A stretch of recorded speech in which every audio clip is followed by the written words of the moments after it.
Yo, this is Alex Mount for Destiny, and I welcome you to a full body workout volume day. That's right, no more intensity stuff. I'm going to show you what I do on my second day of the week. And for those who don't know, I do full body twice a week, 1 day intensity, 1 day volume. Usually I show the intensity days because there's longer rest periods and it's really heavy and it's just cool to see, right?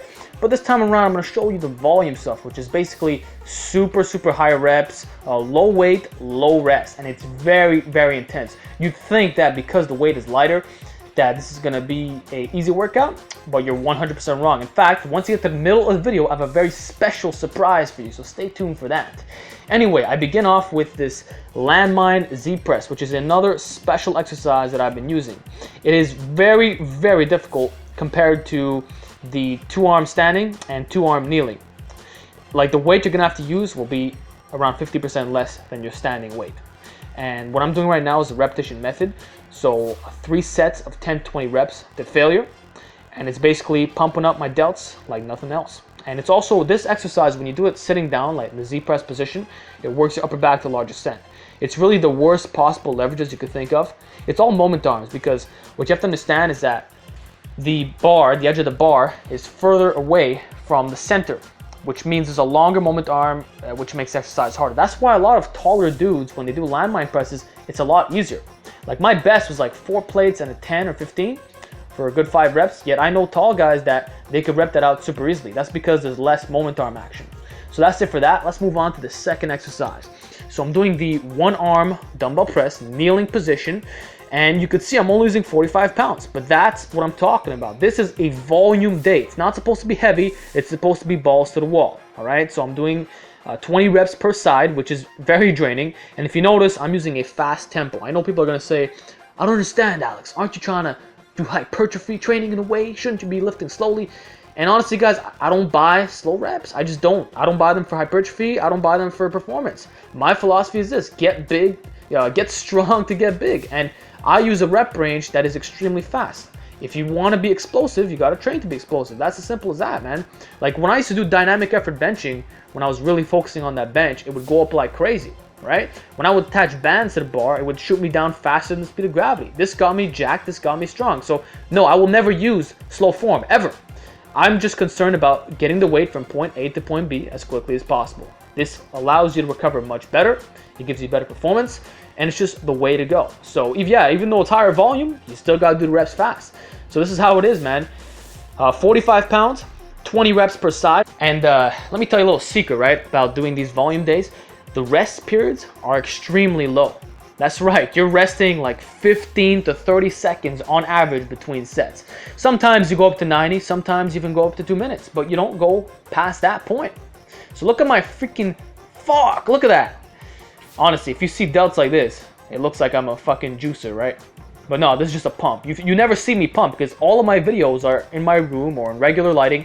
I never pump up, everything is legit, and that's why I guess I don't look the biggest on camera, but when I pump up, man, it changes the way you look. And I know a lot of fake natties now, they're doing this pumping strategy and they use really good lighting and it makes them look astronomically bigger. So right now, what you're seeing is everything's being recorded on a Canon 70D, so it's better quality, and there's good lighting in the gym, and then the pump, it makes you have that half natty look, okay? So as you can see, I'm doing some push-ups. Dude, push-ups are so fucking easy, but I decided to do them anyway for extra GPP, and I find they're a good way to pre-exhaust. I like doing these high rep push-ups before I do extensions. I find it helps my elbows, especially since I have hypermobile elbows. And they're just they're a great conditioning movement. I like them a lot, okay? And of course, I have years of calisthenics experience, so this is not gonna really phase me. You can see how fast I'm going. Like, this is not hard whatsoever. The best I did was 120 in a row, and that wasn't even, like, that was non-stop. That was no breaks. So I'm wondering how much I could do if I really push it. But you can see I'm doing full range. There's no half-repping shit. I'm going all the way down. My nose is touching the floor, my chest as well, and that's a proper push-up for you. So it's great for GPP, great for conditioning in general, and it's going to pre-exhaust so that when you do extensions, you're going to have less elbow pain. So let me show you some extensions now. Some floor barbell extensions. Perfect form, perfect. There's no chest in here. There's no pullover action. It's behind the head to activate the long head of the triceps, and obviously that's the only way you can do the movement. Because if you stop short of the floor, well, then you might as well just be on a bench. It doesn't make sense to be doing the floor version. And when I talk about my training style, Naturally Enhanced, which is the program that I use, and this is a Naturally Enhanced workout, A lot of people think that I neglect my arms, but this couldn't be further from the truth. The thing is, I like to emphasize forearms, but I still do triceps because having strong triceps is essential for injury prevention, number one, and it's gonna increase your lockout strength, specifically on all the compound movements like landmine presses. You know me, I have trouble locking weights out, right? When I do overhead press, I have trouble locking weights out. Even incline pressing and dumbbell pressing. You need to have super strong triceps to lift these types of weights. So yeah, it's imperative that you're doing this type of accessory work. Even if the goal is not to have super big arms, you gotta develop the meat around your elbow.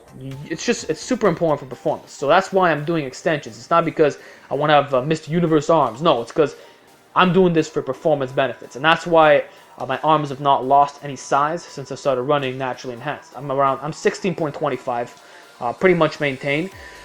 And this is all I do. I do band. I do close grip benching with bands occasionally. Very rare though. A lot of overhead pressing and direct extensions.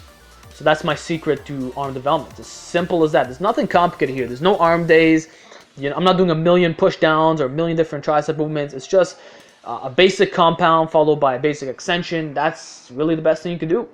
So that's it for arms. Let's move on to the leg portion / upper back workout. So I'm doing Jefferson rack pulls below the knee. A terrific exercise. It's very, very underrated. Like, you probably never saw anyone do this except for me or Eric Bugenhagen.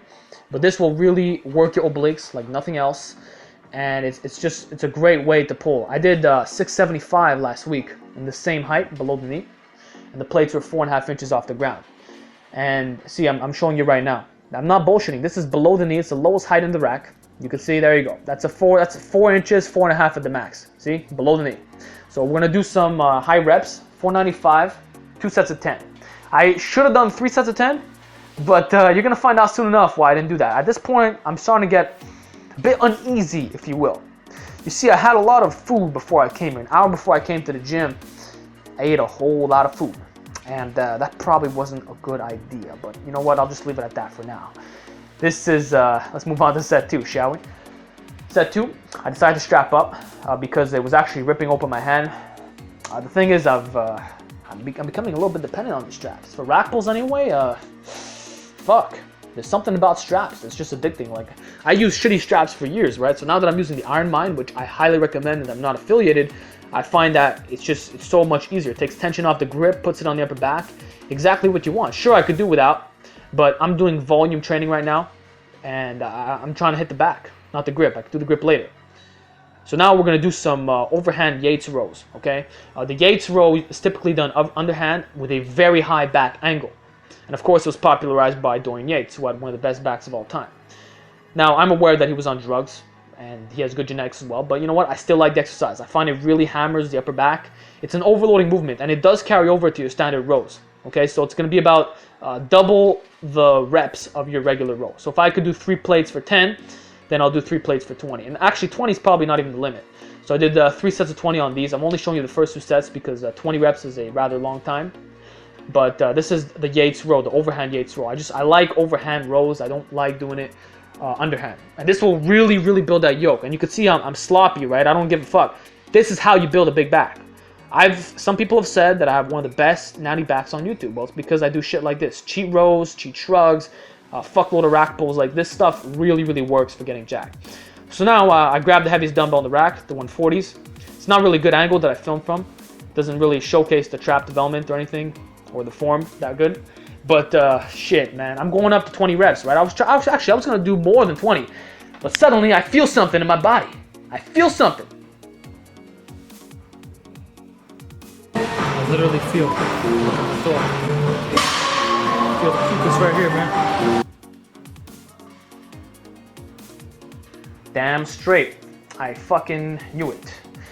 While I was doing the set, this is what I was talking to you guys at the beginning of the workout, I felt a surge run up my throat, and I just had to run over to the trash can and puke. If you ever saw the movie Team America, there's a puking scene. I highly suggest you go watch it right now. That was me, in the gym, thrown up like a fucking madman. I trained so hard that I ended up puking like crazy. I puked a good 5 times. I filled up a quarter of that bag. Like, it was like a fucking horror scene, bro. I trained so hard that I puked, bro. I've not puked in years. I've never been one of those guys, ever. I haven't puked since I was a little boy. And then I go get it while I'm training. Fuck. And it has to be the day that I'm doing the volume day, right? The fucking volume day that you guys been waiting for. I gotta throw up. Dude, that completely threw me off. After puking a good 5 times, and of course I took the trash out because I'm a gentleman, I just couldn't continue. I was supposed to do one more trap exercise. I was gonna do power upright rows, but I couldn't do that. And for the forearms, I just decided to do some really light work. And later on, when I went back home, I ended up doing like 30 minutes of boxing training, boxing rounds and shit, because I felt like I needed the extra work. And I did a bit of grip work at home as well with the sledgehammer. But this is what I did during the workout. I grabbed 2 lazy exercises, a basic plate curl and a seated dumbbell wrist curl. And it was good. It was all I really needed for that. Because at this point, man, when you throw up 5 times, you don't feel like going on. Luckily, the bulk of the workout was done. But that's what I was talking to you guys about before. The volume days are so grueling that they'll make you fucking throw up. I've not thrown up in years. Since I was in grade 3, I think, man. You know how long ago that was? Shit. And I ended up throwing up during a fucking workout. That's the volume days. Volume days is super low rest. 15, 30 seconds a set. High reps with heavy weight at the same time. That shit will make you throw up, fuck. It's hard. I hate volume days. Sometimes I want to switch over to Bulgarian training because I'd love to be in the gym every single day maxing out. I love singles, I love triples. But that's it for today's video. This is a volume day. I'm going to get more out there for you because, actually, let me know. Do you guys want more volume days? Do you like seeing me suffer with these high reps? Do you want to learn more about what I do on these days? If so, let me know down below. With that, I will talk to you guys next time. Thanks for watching. Take care.